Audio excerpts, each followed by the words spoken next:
Dobrodošli na U sebi. U ovoj epizodi serijala o partnerskim odnosima govorimo o tome šta se dešava kada konflikti u vezi postanu nerešivi i kako da znamo kada je pravi trenutak za odlazak. Na početku veze konflikti se čine bezazleni, svađe oko sitnica, različite navike i drugačije očekivanja. To je normalno i deo je upoznavanja. Kasnije, ako se veza razvija zdravo, konflikti postaju ozbiljniji. U prethodnom videu govorili smo kako pravilno voditi konflikte da bi doveli do boljeg razumevanja i razvoja veze. Ali u nekim odnosima desi se drugačije. Konflikti se ponavljaju, postaju sve teži, a mi se posle njih ne osjećamo bliže, već sve udaljenije. I čini se da nam veza oduzima više nego što nam daje.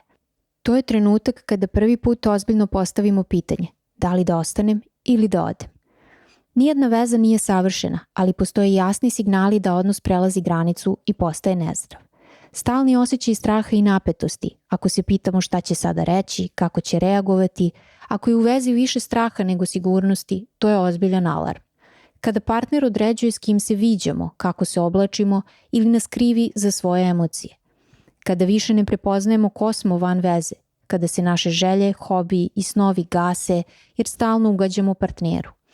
Iako nema prostora za rast, ako se odnos ne menja, ako stalno ponavljamo iste konflikte i stojimo u mestu. Ljubav treba da nas osnažuje, a ne da nas iscrpljuje. Kada ovi znaci postanu svakodnevnica, to više nije samo težak period, već signal da je odnos postao toksičan. Nijedna veza ne prolazi bez trzavica. Pitanje nije da li će biti problema, nego šta radimo kada se problemi pojave.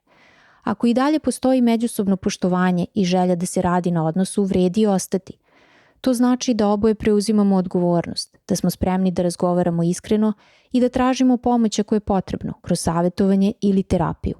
Ostajemo kada vidimo da se partner trudi, da prepoznaje svoje greške i da želi da raste zajedno sa nama, da zajedno možemo da menjamo obrasce i kada osjećamo da iz teškoće može da nikne nova bliskost.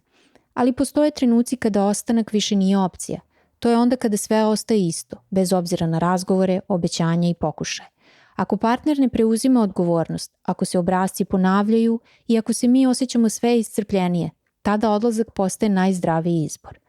Odlazak nije znak slabosti, već hrabrosti. On govori, moje dostojanstvo, moje zdravlje i moja budućnost važniji su i jači od bola u kojem sam ostajala do sada. Najvažniji odnos koji gradimo u životu je onaj sa samim sobom, a ljubav prema sebi je osnova. Iz nje proizilazi sve ostalo. Pitanje da li ostati ili otići svodi se na iskreno preispitivanje. Da li u ovoj vezi rastem i osjećam se živom ili se gušim i polako gubim sebe. Ako nas odnos jača i inspiriše, vredi ostati i ulagati. Ako nas razara, vrijeme je da krenemo dalje. Odluka da ostanemo ili odemo nikada nije laka, ali kada je donesemo iz mesta samopoštovanja i ljubavi prema sebi, vodi nas ka zdravijem i ispunjenijem životu. U sljedećem videu govorimo o tome zašto raskidi toliko bole i kako da prođemo kroz taj gubitak.